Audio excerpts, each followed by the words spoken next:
மலையின் மேல் மந்திர செடி.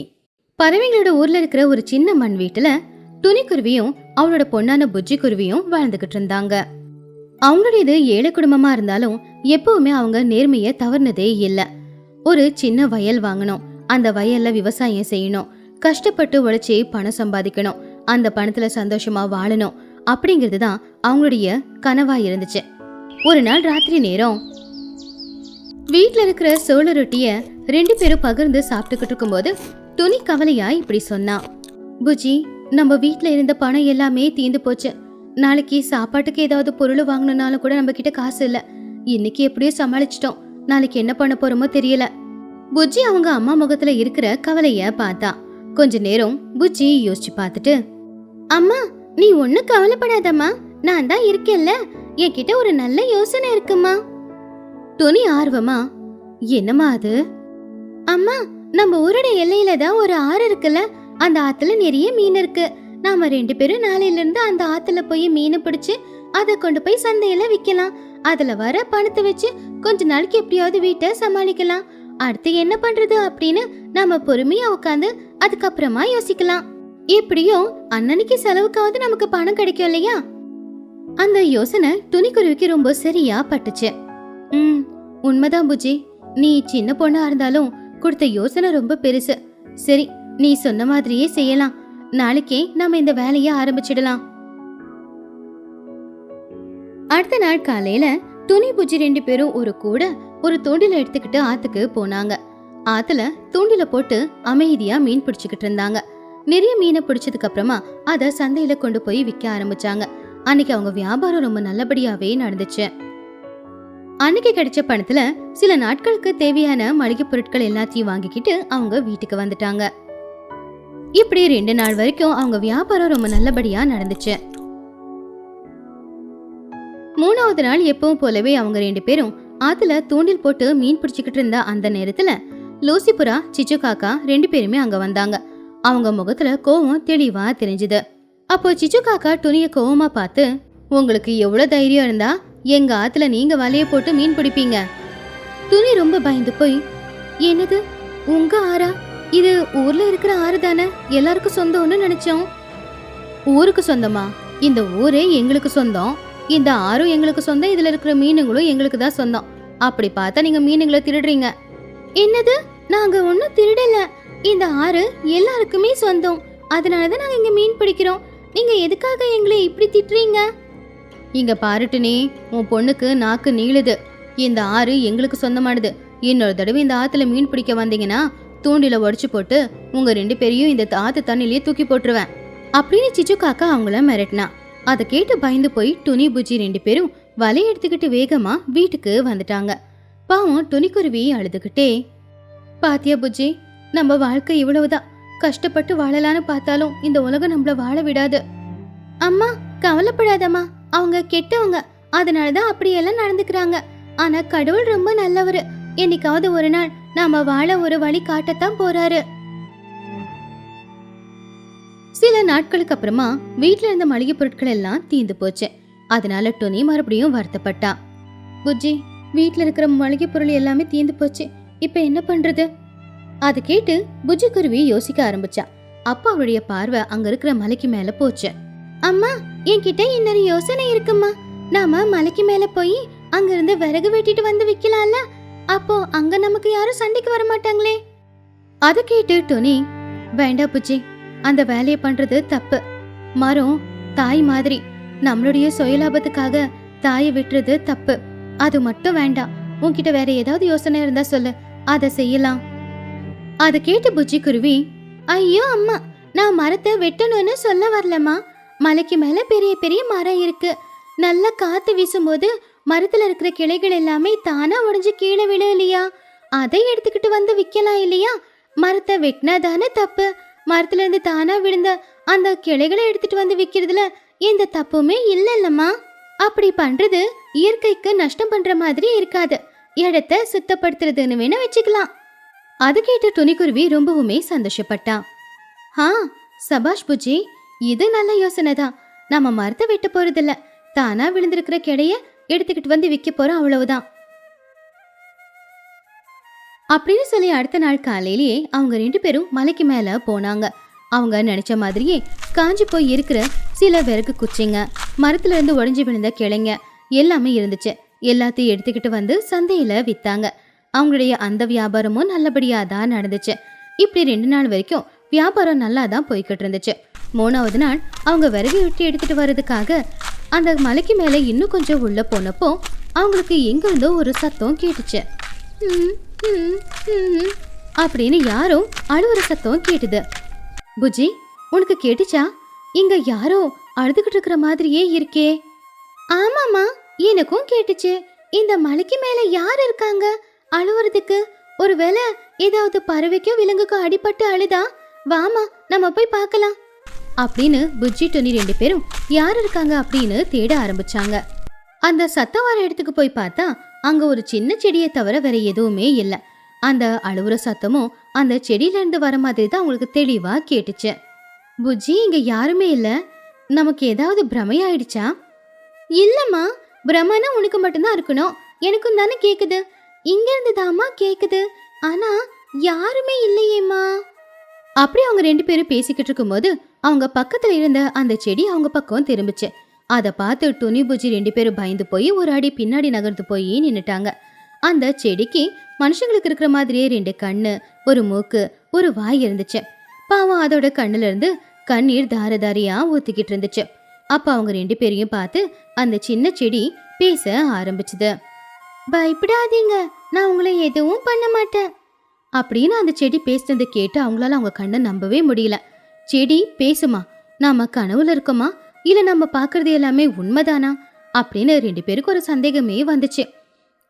நீ நீ செடியாச்சே, நீ நீ எப்படி பேசுற? தயவு செஞ்சு முதல்ல எனக்கு கொஞ்சம் உதவி பண்ணுங்க, அதுக்கப்புறம் நான் எல்லாம் சொல்றேன். அப்ப புஜ்ஜி குருவி அதை பார்த்து, சரி என்னாச்சு, ஏன் இப்படி நீ அழுதுகிட்டு இருக்க? உனக்கு ஏதாவது அடிபட்டுருச்சா? எனக்கு ரொம்ப தாகமா இருக்கு, என் தொண்டையெல்லாம் வறண்டு போகுது, எனக்காக கொஞ்சம் தண்ணி கொண்டு வரீங்களா? என் தாகத்தை தீர்த்து வைக்கிறீங்களா அப்படின்னு கேட்டப்போ புஜ்ஜி ஐயோ பாவம் அப்படின்னு சொல்லி ஒரு நொடி கூட தாமதிக்காம, அம்மா நீ எங்கே இரு, நான் போய் கொஞ்சம் தண்ணி எடுத்துட்டு வரேன் அப்படின்னு சொல்லி தண்ணி எடுத்துட்டு வர்றதுக்காக பறந்து போனா. அந்த மலைக்கு கீழே ஒரு ஆறு ஓடிக்கிட்டு இருந்துச்சு.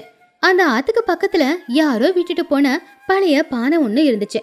உடனே புஜ்ஜி அந்த பானை நிறைய தண்ணியை நிரப்பிக்கிட்டு மலைக்கு மேல அத எடுத்துக்கிட்டு வந்தா. அந்த தண்ணிய அவ அந்த செடி கிட்ட கொடுத்துட்டு, இந்தா தண்ணி கொண்டு வந்திருக்க அப்படின்னு அவ கொண்டு வந்த தண்ணிய அந்த செடியோட வேருக்கு ஊத்துனா. அந்த தண்ணி பட்ட உடனேதான் அந்த செடிக்கு உயிர் வந்த மாதிரியே இருந்துச்சு. காஞ்சு போயிருந்த அதோட இலங்கை எல்லாமே பச்சை பசேல்னு மாறுச்சு. அதோட முகத்திலையும் இப்ப ஒரு நிம்மதி தெரிஞ்சது. அவங்க 2 பேரையும் பார்த்து நன்றியோட அந்த செடி இப்படி சொல்லுச்சு. உங்க 2 பேருக்கும் நான் நன்றியை தெரிவிச்சுக்கிறேன். என்னோட உயிரை இன்னைக்கு நீங்க காப்பாத்திட்டீங்க. என் உயிரை காப்பாத்தின உங்களுக்கு நான் ஏதாவது உதவி செய்யலான்னு நினைக்கிறேன். சொல்லுங்க, என்கிட்ட இருந்து உங்களுக்கு என்ன உதவி தேவைப்படுது? அதை கேட்டு புஜ்ஜி ஆச்சரியமா, உண்மையாவா? நாங்க என்ன கேட்டாலும் நீ கொடுப்பியா? ஆனா அது எப்படி சாத்தியமாகும்? நீ ஒரு சின்ன செடி தானே அப்படின்னு புஜ்ஜி அப்பாவே கேட்டதை பார்த்து அந்த மந்திர செடி சிரிச்சுது. நான் சாதாரண செடி இல்லையே, ஒரு மந்திர செடியாச்சே, அதனால என்னால நீங்க கேட்கறதே செய்ய முடியும். அத கேட்ட உடனே துணியோட மனசுக்குள்ள ஒரு சந்தேகம் வந்துச்சு. ஒரு நிமிஷம், நீ மந்திர செடி அப்படின்னா உன்னோட தாகத்தை உன்னாலேயே தீர்த்துக்க முடியுமே. அப்படி இருக்கும்போது எதுக்காக எங்களுக்காக காத்துக்கிட்டு இருந்த, அழுதுகிட்டு இருந்த? அந்த கேள்வியை பார்த்து அந்த செடி சிரிச்சுக்கிட்டே, பரவாயில்லையே, நான் எதிர்பார்த்ததை விட நீங்க ரொம்ப புத்திசாலிங்க தான். புத்திசாலித்தனமா தான் கேள்வி கேக்குறீங்க. உங்க கேள்விக்கு பதில் சொல்ல வேண்டியது என் கடமை. நான் 2 நாளா உங்களை பார்த்துக்கிட்டு தான் இருக்கேன். நீங்க இந்த மலைக்கு வர்றது, காஞ்சி போய் விழுந்திருக்கிற இந்த விறகுங்களை எடுத்துட்டு போய் சந்தையில விக்கிறது, உங்களுக்கு உதவி செய்யணும் அப்படின்னு எனக்கு தோணுச்சு. ஏன்னா நீங்க கஷ்டத்துல இருக்கீங்கன்றது எனக்கு தெரியும். ஆனா உண்மையிலேயே நீங்க நல்லவங்களா? உங்களுக்கு கருணை குணம் இருக்கா? என்னை பார்த்தா பயந்து ஓடிடுவீங்களா, இல்ல எனக்கு உதவி செய்வீங்களா? இது எதுவுமே எனக்கு தெரியாதுல்ல. உங்களை சோதிச்சாதானே அது தெரியும். அதனால்தான் உங்களை சோதிக்கிறதுக்காக நான் இப்படி ஒரு நாடகம் ஆடினேன். ஆனா அதுல நீங்க ஜெயிச்சிட்டீங்க. அதனாலதான் இப்ப உண்மையெல்லாம் சொல்லிக்கிட்டு இருக்க அப்படின்னு அந்த மந்திர செடி சொன்னதை கேட்டு துணி புஜ்ஜி 2 பேருமே ரொம்பவும் சந்தோஷப்பட்டாங்க. அப்படியே மந்திர செடியே, சரி, எனக்கு ஒரு கோரிக்கை இருக்கு. எங்களுக்கு கொஞ்சம் பணம் வேணும். பணமா? எதுக்கு? எங்களுக்கு சின்னதா ஒரு வயல் வாங்கணும்னு ஆசை. அந்த வயல்ல எங்களால முடிஞ்சதை பயிரிட்டு அதை நல்லபடியா பாத்துக்கிட்டு வர விளைச்சல அறுவடை செஞ்சு அதை கொண்டு போய் வித்து வர வருமானத்துல ஒரு சாதாரண வாழ்க்கையை வாழணுங்கிறது எங்களுடைய ஆசை. எங்களுக்கு கஷ்டப்பட்டு உழைக்கிறது தான் பிடிக்கும். சும்மா வர எதுவுமே பிடிக்காது. அதனால எங்களுக்கு உழைக்கிறதுக்கான ஒரு வாய்ப்பை கொடு. அதை கேட்டு அந்த மந்திர செடி ரொம்பவுமே சந்தோஷப்பட்டுச்சு. நீங்க கஷ்டப்பட்டு உழைக்கணும்னு நினைக்கிறீங்க. உங்களுக்கு உதவி செய்யாம வேற யாருக்கு செய்ய போற அப்படின்னு சொல்லி அந்த செடி அதோட இலைங்களை அசைச்ச உடனே அந்த செடிக்கு கீழே ஒரு தங்க பானையில தங்க காசுங்க நிறைய வந்துச்சு. அத பார்த்து துணி பூச்சி 2 பேருமே ரொம்பவும் சந்தோஷப்பட்டாங்க. இவ்வளவு தங்க காசுங்களா? மந்திர செடியே, நீ செஞ்ச உதவியை நாங்க மறக்கவே மாட்டோம். ஆமா மந்திர செடியே, நீ எங்க மேல வச்சிருக்கிற நம்பிக்கைய நாங்க நிச்சயமா காப்பாத்துவோம். அப்படி அந்த தங்க காசுங்களை எடுத்துக்கிட்டு மந்திர செடிக்கு நன்றியை சொல்லிட்டு துணி பூச்சி 2 பேரும் வீட்டுக்கு வந்துட்டாங்க. அந்த தங்க காசுகளை எல்லாம் வித்து ஊர் எல்லையில ஒரு பெரிய வயலை வாங்கினாங்க. அங்க கஷ்டப்பட்டு அவங்க நினைச்சத பயிரிட ஆரம்பிச்சாங்க. அப்படி கஷ்டப்பட்டு விவசாயம் செஞ்சு வந்த அந்த காய்கறி எல்லாத்தையுமே கொண்டு போய் வித்து அதுல வர வருமானத்துல துணி பூச்சி 2 பேரும் சந்தோஷமா வாழ்ந்துகிட்டு இருந்தாங்க. பறவைகளோட ஊர்ல பண்டிகை எல்லாம் முடிஞ்சு இப்போ திடீர்னு அந்த ஊரு கொஞ்சம் அமைதியா இருந்துச்சு. தினமும் எல்லாரும் பரபரப்பா இருக்கிறத விட்டுட்டு எல்லாருமே அவங்கவுங்க வேலையை பார்த்துக்கிட்டு அமைதியா இருந்தாங்க. பெரியவங்க அவங்கவுங்க வேலைகளை பார்த்துக்கிட்டு தான் இருந்தாங்க. ஆனா சின்ன பசங்களான புஜ்ஜி குருவி, சின்ன காக்கா, பன்னு கிளிக்கு அந்த அமைதி பிடிக்கவே இல்லை. அவங்களுக்கு நாட்கள் ரொம்ப கஷ்டமா தான் போய்கிட்டு இருந்துச்சு. ஒரு நாள் மதிய நேரம் பசங்க 3 பேருமே ஊர் எல்லையில இருக்கிற ஆத்துக்கிட்ட உட்காந்துக்கிட்டு இருந்தாங்க. டேய், என்னடா பண்றது? தினமும் இதே விளையாட்டு, இதே பேச்சு. எனக்கு இது கேட்டு கேட்டு ரொம்ப போர் அடிக்குதுடா. ஆமாண்டா, ஏதாவது புதுசா உற்சாகமா பண்ணணும் போல இருக்கு. பண்டிகை எல்லாம் முடிஞ்சதுனால ஒரே வெறிச்சோடி போச்சு. ஆமா, நம்ம எல்லாரும் சேர்ந்து செய்யற மாதிரி ஏதாவது வேலை இருந்தா நல்லா இருக்கும்ல. அவங்க அப்படி பேசிக்கிட்டு இருக்கும்போது பட்டணத்துல இருந்து ஊருக்கு வந்துகிட்டு இருந்த லூசிபரா அவங்க பக்கத்துல வந்துச்சு. அதோட முகத்துல சந்தோஷமும் ஏதோ ஒரு புதிய உற்சாகமும் தெரிஞ்சுது. என்ன பசங்களா, எல்லாரும் ரொம்ப டல்லா இருக்கீங்க. எங்க உட்காந்துக்கிட்டு என்ன பண்ணிக்கிட்டு இருக்கீங்க? ஒன்றும் இல்லை அத்தை, அப்படியே சும்மா உட்காந்துக்கிட்டு இருக்கோம். ஆமா, நீங்க என்ன ரொம்ப சந்தோஷமா இருக்கீங்க? பட்டணத்துல ஏதாவது விசேஷமா? பின்ன பெரிய விசேஷம்தான் நடந்துச்சு. நேத்து பட்டணத்துல ஒரு குழு நாடகம் போட்டாங்க. ஐயோ, கண்ணுக்கு விருந்தா இருந்துச்சு அந்த நாடகம். அவங்க போட்ட அந்த ஸ்டேஜ் என்ன, அவங்க போட்டுக்கிட்ட கலர்ஃபுல்லான ட்ரெஸ் என்ன, மகாராஜா, மகாராணி, ராட்சசன் அவங்க எல்லாரும் நடிக்கிறத பார்த்தா உண்மையிலே நம்ம கண்ணுக்கு முன்னாடி நடக்கிற மாதிரியே இருந்துச்சு. நாடகம் முடிஞ்சதுக்கு அப்புறமா எல்லாரும் எழுந்துச்சு நின்று கை தட்டினாங்க. அந்த அனுபவத்தை நான் என்னன்னு உங்ககிட்ட சொல்ல. அப்படி லூசிபரா சொல்ல சொல்ல பசங்க வாய் பொழுந்து அதை கேட்டுக்கிட்டு இருந்தாங்க. அப்படி நாடகம் அப்படிங்கிற அந்த வார்த்தை அவங்களுக்குள்ள புது உற்சாகத்தை கொண்டு வந்துச்சு. என்னது நாடகமா? அப்படின்னா நம்ம ஊர்ல இந்த ராமனுடைய கதையெல்லாம் சொல்லுவாங்களே, அப்படியே அத்தை? அதை விட இன்னும் சூப்பரா இருக்கு புஜ்ஜி. அதுல கதை, நடிப்பு, பேச்சு திறமை எல்லாம் இருந்துச்சு. நம்ம ஊர்லயும் இதே மாதிரி ஒரு நாடகம் போட்டா ரொம்ப நல்லா இருக்கும். அத கேட்ட உடனே 3 பிள்ளைங்களும் சந்தோஷத்துல எகிரி குதிக்க ஆரம்பிச்சாங்க. இது நல்ல ஐடியா அத்தை. அப்படின்னா நம்ம நாடகம் போடலாம். அதுல நான் தான் ராஜகுமாரன். அப்படின்னா நான் அதுல ராட்சச வேஷம் போடுறேன். அப்படின்னா நான் அதுல ராஜகுமாரி. அப்படி 3 பேரும் என்னென்ன வேஷம் போடுறது அப்படிங்கிற வரைக்குமே போயிட்டாங்க. அன்னைக்கு சாயந்தரம் ஊர் பெரியவங்க எல்லாருமே ஒரு இடத்துல ஒன்னா நின்று பேசிக்கிட்டு இருக்கும்போது லூசிபரா அங்க வந்து அவ சொன்ன நாடகத்தோட விஷயத்த பத்தி சொன்னா. நாடகமா? இந்த யோசனை நல்லாதான் இருக்கு லூசி. ஆனா அதுக்கு பெரிய வேலையெல்லாம் செய்யணுமே. யார் இந்த கதையை எழுதுவாங்க? யார் அதை டைரக்ட் பண்ணுவாங்க? அதை பத்தியெல்லாம் நீங்க ஒன்றும் யோசிக்காதீங்க. நான் பட்டணத்துல இருந்து வரும்போது ஒரு பெரிய கதை புத்தகத்தை எடுத்துட்டு வந்திருக்கேன். அதுல வீர விக்ரமன் அப்படிங்கிற ஒரு கதை இருக்கு. அந்த கதையில எல்லா டைலாக்ஸும் இருக்கு. டைரக்ஷன் பண்ற வேலையை நான் பாத்துக்கிறேன். அதெல்லாம் சரிதான் லூசி. ஆனா இந்த பசங்களை வச்சுக்கிட்டு நாடகம் போடுறது சாதாரண விஷயமா? நடுவுல விளையாடணும்னு தோணி போயிட்டாங்கன்னு வச்சுக்கோ, அப்புறம் நம்ம மரியாதையே சுத்தமா போயிடும். ஆமா ஆமா, என் பிள்ளைய ராட்சச மாதிரி சிரிக்க சொன்னா கிக்கி கிக்கி கீன்னு சிரிச்சு எல்லாரையும் சிரிக்க வச்சிருவான். ரொம்ப கஷ்டம். அப்பதான் அங்க வந்த மகிக்கழகு கம்பீரமா இப்படி சொல்லுச்சு. அட, பசங்களோட உற்சாகத்தை ஏன் கெடுக்குறீங்க? அவங்க என்ன பண்ணணும்னு நினைக்கிறாங்களோ பண்ணட்டும். ஸ்டேஜ், ஸ்கிரீனு இது எல்லாத்தையுமே நான் ரெடி பண்ணிக்கிறேன். நீங்க அதை பத்தியெல்லாம் ஒன்றும் யோசிக்காதீங்க. அப்படி பெரியவங்க எல்லாரும் கொஞ்ச நேரம் பேசிட்டு கடைசியில நாடகம் போடுறதுக்கு சரின்னு ஒத்துக்கிட்டாங்க. பசங்க எல்லாரும் அதை கேட்டு ரொம்பவும் சந்தோஷப்பட்டாங்க. பறவைங்களோட கிராமத்துல கொஞ்ச நாளுக்கு அப்புறமா மறுபடியும் கோலாகலம் உருவாச்சு. அடுத்த நாள்ல இருந்தே ஊர் எல்லையில இருக்கிற ஆத்தங்கரையோரமா ரிஹர்சல் ஸ்டார்ட் பண்ணாங்க. லூசிபுரா அந்த கதை புத்தகத்தை கையில வச்சுக்கிட்டு டைரக்ஷன் பண்ணிக்கிட்டு இருந்தா. பசங்களா, எல்லாரும் தயாரா இருக்கீங்களா? மொதல் சீன் என்னங்கிறத நான் சொல்லிடுறேன். சின்னு, இதுல நீ தான் ராஜகுமாரன். பன்னு, நீ ராட்சசன். ராட்சசன் ராஜகுமாரிய கடத்திக்கிட்டு போயிடுவான். இப்போ ராஜகுமாரனா நீ என்ன பண்ணணும்?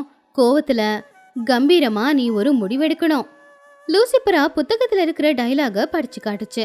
டேய் துஷ்ட ராட்சசனே, என் அன்பு காதலியை கடத்தி கொண்டு போய் என் கோவத்துக்கு நீ ஆளாயிட்ட.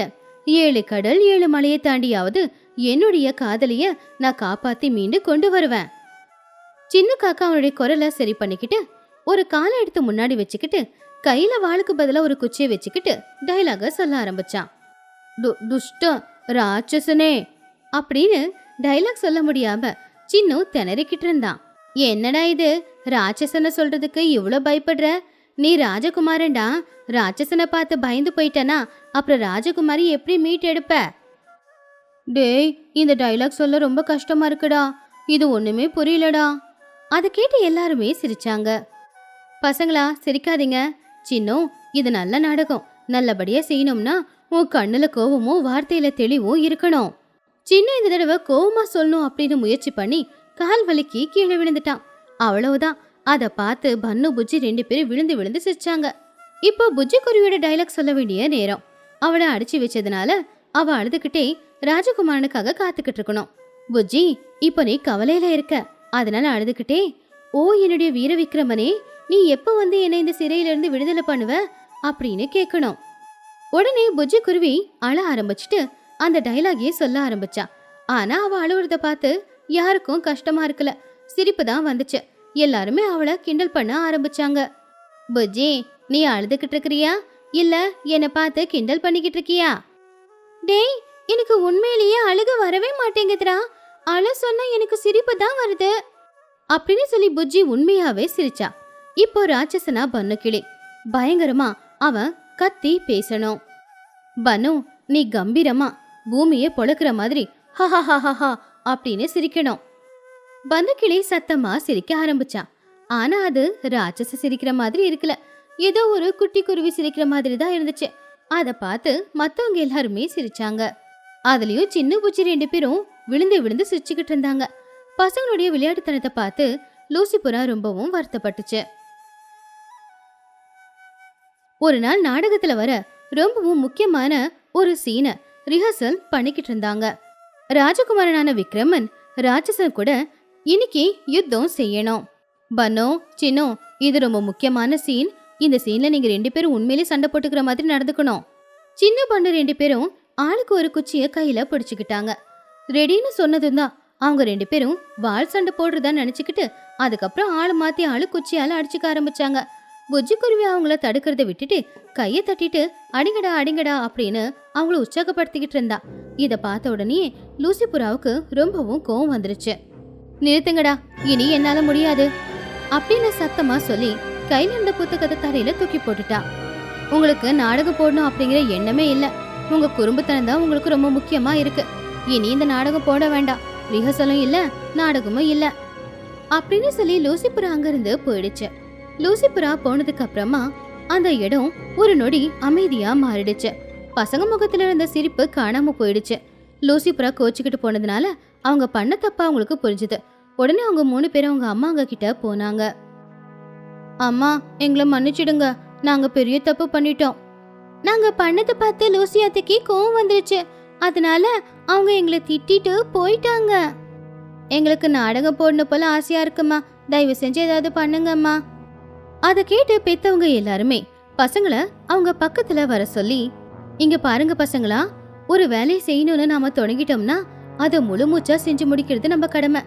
நீங்க சின்ன பசங்க, உங்களை நம்பி இந்த ஊர்ல இருக்கிற அத்தனை பேரும் நாடகம் போடுறதுக்காக எல்லா வேலைகளையும் செய்யறாங்க இல்லையா? ஆனா நீங்க இப்படி பொறுப்பில்லாம நடந்துக்கிட்டா அவங்க படுற கஷ்டத்துக்கு அர்த்தமே இல்லாம போயிடும் இல்லையா அப்படின்னு பாசத்தோட சொன்னா டுனி. அப்ப பசங்க 3 பேருக்கு அவங்க செஞ்ச தப்பு புரிஞ்சுது. உடனே அவங்க 3 பேரும் லூசி புறாவை போய் பார்த்து அவகிட்ட மன்னிப்பு கேட்டாங்க. லூசி அத்தை, எங்களை மன்னிச்சிடுங்க, நாங்க தப்பு பண்ணிட்டோம். உங்க கோவத்துல நியாயம் இருக்கு, ஆனா இனிமே நாங்க இப்படி பண்ண மாட்டோம். நாடகத்தை மட்டும் நிப்பாட்டிடாதீங்க. பசங்களோட கண்ணுல வருத்தம் தெளிவா தெரிஞ்சுது. அதனால லூசி புறாவும் கோவத்தை விட்டுடுச்சு. சரி சரி, இது உங்களுக்கு கடைசி வாய்ப்பு. இந்த தடவை சரியா பண்ணல, அதுக்கப்புறம் இந்த நாடகத்தையே நான் விட்டுடுவேன் அப்படின்னு சொன்னா கோவமா. அன்னையில இருந்து பசங்க கிட்ட ஒரு நல்ல மாற்றமும் வந்துச்சு. சின்ன அவனோட டைலாக எப்படி சொல்றது அப்படின்னு சொல்லி 100 தடவை ரிஹர்சல் பண்ண ஆரம்பிச்சான். புஜ்ஜி குருவி கண்ணாடி முன்னாடி நின்னு எப்படி அழுவுறது அப்படின்னு கத்துக்கிட்டு இருந்தா. பன்னு கிளி அவனுடைய குரல் வளத்தை மாத்தி கம்பீரமா ராட்சச மாதிரி சிரிக்கிறது எப்படின்னு கத்துக்கிட்டான். பசங்க கிட்ட வந்த மாற்றத்தை பார்த்து பெரியவங்க எல்லாருமே ரொம்பவும் ஆச்சரியப்பட்டாங்க. கடைசியில ரிஹர்சல் எல்லாம் முடிஞ்சு நாடகம் போட வேண்டிய அந்த நாளும் வந்துடுச்சு. ஊர்ல இருக்கிற பறவைங்க எல்லாருமே அந்த நாடகத்தை பார்க்க ஆர்வமா வந்தாங்க. திரைய விளக்குன உடனேயே பறவைங்க எல்லாரும் சத்தமா கை தட்டினாங்க. நாடகமும் தொடங்குச்சு. எல்லாரையும் ஆச்சரியப்படுத்துற அளவுக்கு பசங்க 3 பேரும் அந்த கேரக்டராவே மாறிட்டாங்க. 3 பசங்களும் எந்த ஒரு தடுமாற்றமும் இல்லாம கம்பீரமா தைரியமா அவங்க டைலாக சொல்றத கேட்கும்போது பெரியவங்க எல்லாருமே ரொம்பவும் ஆச்சரியப்பட்டாங்க. ராஜகுமாரியா புஜ்ஜி குருவி கண்ணுல கண்ணீரோட அழுதுகிட்டு இருக்கும்போது பார்த்தவங்க கண்ணுலயும் கண்ணீர் வந்துச்சு. அதே மாதிரி ராட்சசனா பன்னும் சத்தமா சிரிச்சதுல அங்க இருந்தவங்க எல்லாருமே பயந்து போயிட்டாங்க. அதுலயும் முன்னாடி உட்கார்ந்து இருந்த சின்ன பசங்க எல்லாரும் அவங்க அம்மாங்களுடைய இறகுக்குள்ள போய் உக்காந்துட்டாங்க. கடைசியில ராஜகுமார ராட்சசனை அழிச்சு ராஜகுமாரிய காப்பாத்தி கூட்டிட்டு வந்துட்டான். நாடகம் முடிஞ்சதும் எல்லாரும் எழுந்துச்சு நின்னு கைத்தட்ட ஆரம்பிச்சாங்க. அப்படி எல்லாரும் கைத்தட்டினதுக்கு அப்புறமா பசங்க, பெத்தவங்க, லூசிபுரா, மகிக்கழுகு எல்லாருமே ஸ்டேஜுக்கு வந்து பசங்களை மனசார பாராட்டினாங்க. இதை எல்லாத்தையுமே பார்த்துக்கிட்டு இருந்த பெத்தவங்க கண்ணுல ஆனந்த கண்ணீர். பிள்ளைங்களோட திறமை, அவங்களுடைய வெற்றியை பார்த்து அவங்க எல்லாருமே ரொம்பவும் சந்தோஷப்பட்டாங்க. அன்னைக்கு அந்த பறவைகளோட கிராமத்துல நடந்தது ஒரு சாதாரண நாடகமா இருக்கலாம். ஆனா பொறுப்பு, கவனம், மாற்றம் அப்படின்னா என்னன்னு 3 பசங்களும் கத்துக்கிட்டாங்க. அந்த நாடகம் அவங்க வாழ்க்கையே மாத்துச்சு. மறக்க முடியாத நிறைய மெமரிஸையும் அவங்களுக்கு கொடுத்துச்சு.